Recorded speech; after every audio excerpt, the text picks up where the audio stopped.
TomoTherapy.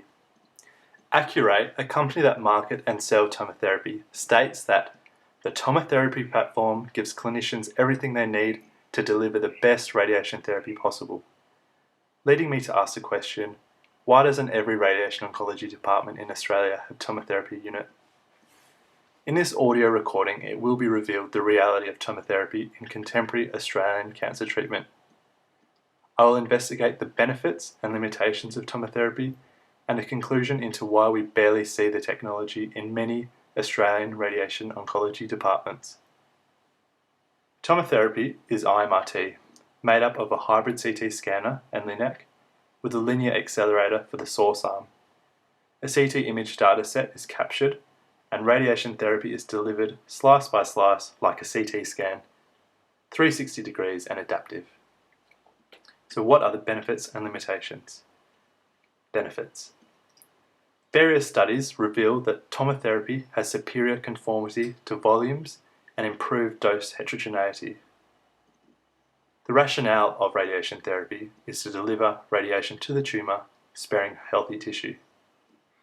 TomoTherapy outperforms 3D CRT and is comparable or slightly better than VMAT and conventional IMRT in regards to conformity and heterogeneity, revealed in the study by Murphy et al. 2011.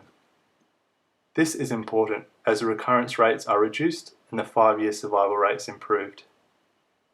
The organs at risk also receive less dose compared to conventional LINAC-based radiation therapy. Another feature of TomoTherapy is fast commissioning of new machines. With waiting lists for the WA public radiation oncology departments, extensive downtime of one machine could put a strain on the healthcare system, which may risk not treating a patient on time. The fast commissioning or plug and play of TomoTherapy units reduces downtime, improving patient care and reducing the need to extend operating hours and costs. Finally, TomoTherapy is beneficial by having the ability to take helical CT scans and adapting the plan to suit the CT scan information. For example, say a lesion of the lung has shrunk or moved during expiration or inspiration, the plan can adapt and conform around the lesion. The benefits of TomoTherapy sound impressive. However, the technology is not without limitations. Firstly, radiation therapists will require additional training to be able to operate the machines, an expense to the department and is timely. TomoTherapy has a high integral dose to healthy tissue in all treatments. So before making an investment by the government to buy TomoTherapy machines, the long-term effects of high-dose wash in healthy tissues must be investigated, especially for younger patients. The risk of secondary malignancies in TomoTherapy and other IMRT modalities have been revealed in the study by Kim et al. 2013. It must also be acknowledged that TomoTherapy is IMRT, and IMRT is not always required.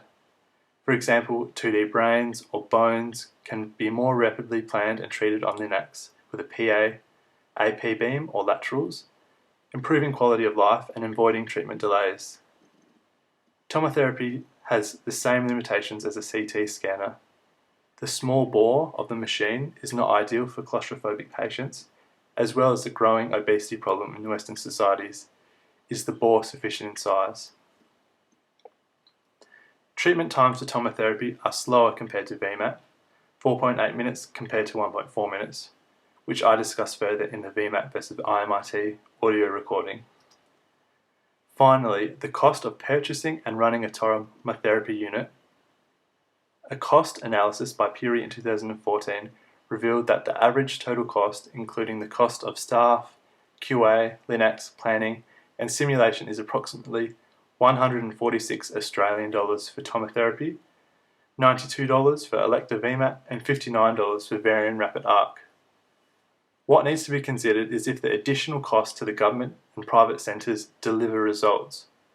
For example, does the initial expense result in future savings as a result of the technology reducing cancer recurrences or metastases which will need to be treated?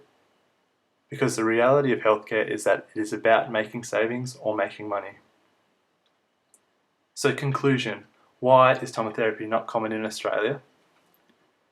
Just like when the first plasma television came on the market in Australia, it was expensive, unknown, and a novelty. People didn't want to spend much money on something they haven't really heard of.